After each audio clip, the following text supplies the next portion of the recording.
Okay, I'm going to be reading chapter 6. A few days later, Mrs. Willoughby called Bertha about my bad attitude. That day in school, she asked me if I had 2/3 of a piece of pie and I wanted to give half to my sister, then how much of the whole pie that would be.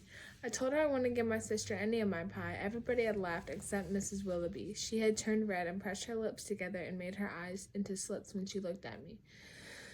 When she called Bertha that afternoon, I stretched out in Gus's easy chair watching TV. The fat orange cat named Flora was curled up in my lap. I heard Bertha say, "She did?" and "Oh dear." Then she lowered her voice and I could only make out bits, piecing drafts through the kitchen. Rough time? Missing her family? Been hard on her? Then she hung up. I kept my eyes on the TV. When she came in and sat on the couch, "That was Mrs. Willoughby," she said. A fast-talking guy on the TV was pouring chocolate syrup on the floor and mopping it up with a miracle mop. "She told me you've been a little rude in school," Bertha said.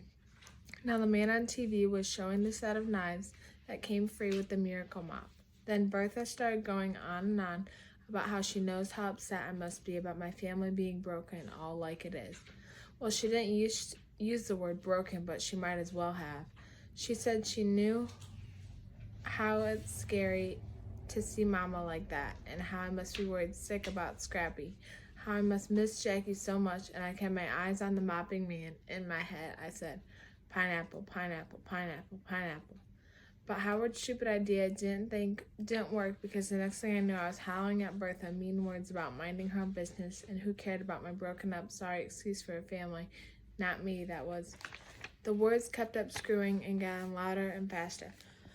How I hated Colby and all those hillbilly kids in this nasty old house, hanging off the side of the mountain, and those canning jars in my room, and especially those Cinderella pillowcases. Then I stalked outside, letting her screen door slam behind me, and trying not to think about Bertha sitting there on the couch, looking like she'd been stabbed in the heart.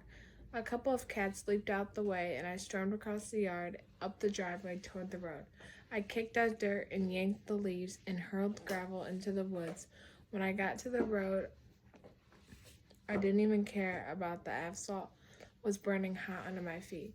The mad was swirling inside me, making my ears ring and my stomach churn. But then, the next thing I knew, I was sitting in the dirt on the side of the road crying so hard I couldn't hardly breathe. What's wrong with me? Why had I said those mean things to Bertha? Why was I acting so hateful at school? And then, while I was sitting there wallowing in my pity, somebody said, "What's the matter, Charlie?" I looked up to see Howard standing by his bicycle in front of me.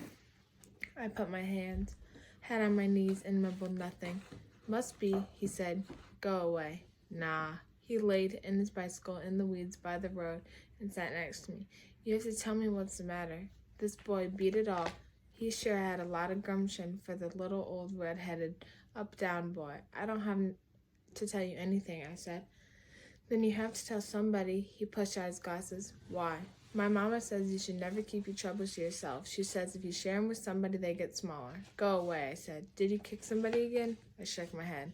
"Poke him with a pencil?" "No," I hollered. Mama made this needlepoint sign that says, if all our troubles were hung on the line, you'd choose yours and I'd choose mine. I lifted my head and stared at him. "What's that supposed to mean?" I asked him. "It means everybody's got troubles, and some of them are worse than yours." He yanked out a blade of grass and tossed in the road or something like that. He added, "Ha, that was a good one. I couldn't think of anybody with worse troubles than me." Then I looked at Howard with his eyebrows knitted together and a look of pure worry on his face before I knew it. I was spilling those troubles out to him. I told him I wished Scrappy wasn't in jail, and how he and I used to play poker and watch the Wheel of Fortune, eat macaroni and cheese for breakfast. I told him how scared I was when I saw my mama crying into her pillow in her dark bedroom, not even caring one little bit whether I had clean clothes or even went to school. I told him how Mama and Scrappy would holler at each other the live-long day while me and Jackie sat on her bed with the radio turned up loud so we didn't have to hear them.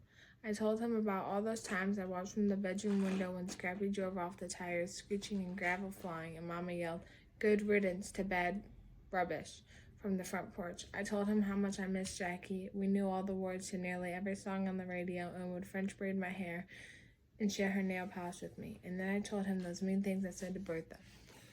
When I was done, the silence settled over us, still soft, like a veil. The sun had gotten lower in the sky, sitting on the top of the mountains in the distance, and the air had grown cooler. For a minute, I thought maybe Howard was embraced by all that stuff I told him and didn't know what to say. I was starting to wish I never shared my troubles with him like that, but right then he looked at me and said, "Want my advice?" Sure, I guess," I said. "You can't do nothing about Scrappy and them back in Raleigh," he said. "The only thing you can fix is what you done to Bertha." I guess he was right. I couldn't fix my mess of a family, but I could try to make things right with Bertha.